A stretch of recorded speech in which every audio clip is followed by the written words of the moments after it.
आखिर हमारी समस्या की जड़ कहाँ पे है? आप मुख्यमंत्री हमारी समस्या समझा सकते हैं और कोई कर नहीं सकता है। कोई शिक्षा मंत्री हो, कोई एसीएस हो, कोई हो, कुछ नहीं कर सकता। न विधानसभा कर सकता है, न विधान परिषद कर सकता है। विधान परिषद को जो करना था कर दिया। अब सीधा सीधा आपका मुख्यमंत्री के पास पहुंचा और साजिशन,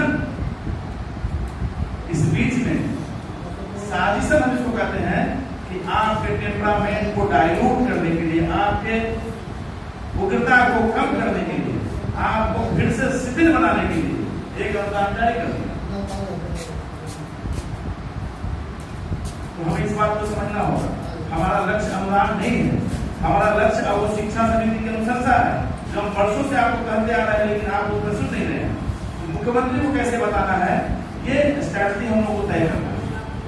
आप सभी ने बहुत सारा सुझाव दिया है, तो सुझाव को हम लोग नोट किया है और मैं खास करके आप सबसे कहना चाहता हूँ, मोतिहारी और बेतिया, पूर्वी चंपारण, पश्चिमी चंपारण, हम मोतिहारी पहली बार आए। इससे पहले हम एक बार बेतिया में आए थे, जहाँ पे सेमिनार हुआ था फोरम का, और हम बहुत उम्मीद लेके आए थे वहाँ भी और यहाँ भी उम्मीद लेके आए थे।